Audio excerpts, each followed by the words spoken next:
Assalamualaikum warahmatullahi wabarakatuh. Nah, sebelum dimulai, saya akan memberikan pantun pembuka terlebih dahulu. Hari Minggu jalan-jalan ke Pantai Carita, bukan Pantai Bali. Sebelum presentasi ini dimulai, izinkan saya untuk memperkenalkan diri.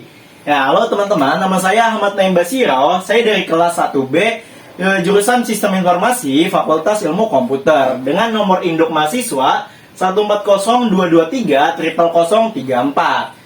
Ya, di sini saya akan mempresentasikan mengenai materi kajian mengenai pentingnya basis data bagi sekolah saat ini. Ya, oke, tanpa berlama-lama lagi, di sini saya langsung menjelaskannya. Ya, yang pertama di sini ada introduction atau perkenalan. Ya, di masa kini, sekolah itu membutuhkan basis data untuk menyimpan segala sesuatu yang berkaitan dengan segala macam urusan administrasi. Ya, misalkan untuk membuat laporan pegawai, karyawan, maupun untuk menjual barang-barang yang dapat dipromosikan melalui web dengan mengoneksikan ke database. Database tersebut berfungsi untuk menyimpan dan menampung segala data yang dibutuhkan di sekolah.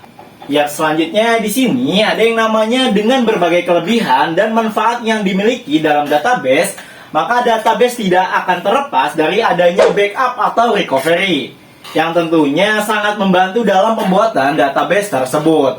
Ya, apa sih perbedaan dari backup data dan recovery itu? Nah, jadi perbedaannya, backup data itu adalah memindahkan untuk menyalin kumpulan informasi atau data yang tersimpan di dalam hard disk komputer. Seperti ini contohnya.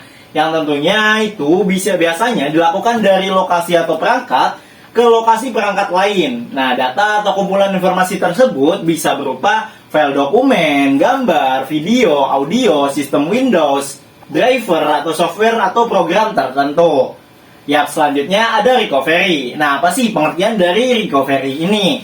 Ya, jadi recovery data itu adalah proses pengembalian data atau sistem dari kondisi yang sudah rusak menjadi semula akibat komputer crash ataupun hang. Ya, recovery data atau biasa disebut dengan data recovery ini merupakan data yang bisa mengembalikan data hard disk komputer seperti ini atau flash disk dan media simpan lainnya seperti kamera digital dan cam recorder. Ya, selanjutnya di sini ada yang namanya manfaat basis data bagi sekolah saat ini. Ya, yang pertama di sini dalam aspek perpustakaan. Ya, dalam mengelola perpustakaan perlu adanya sistem database. Kenapa? Karena supaya kalian tuh mudah untuk mencari suatu dokumen, buku, referensi, dan lain sebagainya. Maka dengan itu kalian tuh bisa mencari dengan nama penelitinya. Nah, yang kedua di sini dalam aspek administrasi. Dalam pengelolaan administrasi perlu adanya sistem database guna untuk mempermudah memasukkan data. Misalnya dalam pembayaran SPP dan lain sebagainya. Ya, lalu di sini ada yang namanya manfaat sistem informasi manajemen bagi sekolah. Antara lain yang pertama itu ada mempermudah proses penjadwalan seperti penjadwalan mata kuliah dan lain sebagainya. Yang kedua ada memperkenalkan dunia IT secara dini kepada siswa. Jadi siswa-siswa yang masih dini itu udah dikenalin dunia komputer atau IT.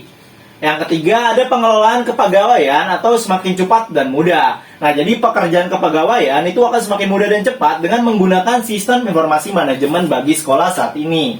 Ya, lalu yang ketiga itu ada informasi alumni, siswa lulus, siswa DO, siswa meninggal dunia, itu akan tercatat semua data historinya. Ya, jadi walaupun siswa itu udah lulus dan udah DO ataupun udah meninggal, masih ada data historinya dengan menggunakan sistem informasi manajemen ini. Ya, lalu yang terakhir ada yang namanya bagian administrasi. Ya, tentunya di sini ada kepala sekolah. Akan menjadi semakin mudah untuk menyusun rencana jangka pendek, jangka panjang untuk meningkatkan mutu sekolah itu. Ya, selanjutnya di sini ada yang namanya strategi penerapan pengembangan sistem informasi di sekolah. Yang pertama adanya pegawai yang bertugas untuk mengelola informasi atau sebagai pengelola website di sekolah yang isinya dapat menginformasikan seluruh kegiatan ataupun tentang sekolah itu sendiri. Ya, yang kedua ada mempromosikan bahwa sekolah yang sudah bertaraf teknologi akan lebih menguntungkan siswanya dibandingkan sekolah yang masih belum menjadi schoolnet. Ya, lalu yang ketiga ada menyediakan layanan kepada pengguna informasi agar apa saja informasi yang dibutuhkan bisa didapatkan dengan mudah. Ya, lalu yang terakhir itu ada yang namanya meningkatkan sumber daya manusia atau biasa disebut dengan istilahnya SDM. Ya, sesuai kebutuhan sekolah untuk ditempatkan di bidang yang sesuai dengan minat dan bakatnya. Dalam hal ini lebih tepatnya ditempatkan pada pengelola informasi. Ya, jadi kesimpulan dari itu semua yang sudah saya jelaskan tadi, kesimpulannya itu adalah backup data merupakan salah satu kegiatan yang harus dilakukan oleh pengelola database untuk melakukan penyalinan sistem data aplikasi. Backup data itu harus dilakukan untuk menjaga data supaya jangan sampai terjadi kerusakan sistem dari luar maupun dari dalam sistem itu. Yang tentunya yang disengaja ataupun tidak disengaja. Nah, sedangkan recovery data merupakan proses pengembalian data backup ke dalam sistem tersebut. Ya, jadi kayaknya itu aja untuk presentasi saya kali ini. Nah, sebelum saya menutup presentasi kali ini, izinkan saya untuk memberikan pantun penutup terlebih dahulu. Ke kebun binatang jangan sampai kegigit singa janganlah alay. Sehat selalu wahai dosenku Pak Sigit yang selalu baik dalam memberikan nilai. Oke, itu saja presentasi saya dari kali ini. Kurang lebihnya mohon maaf. Wassalamualaikum warahmatullahi wabarakatuh.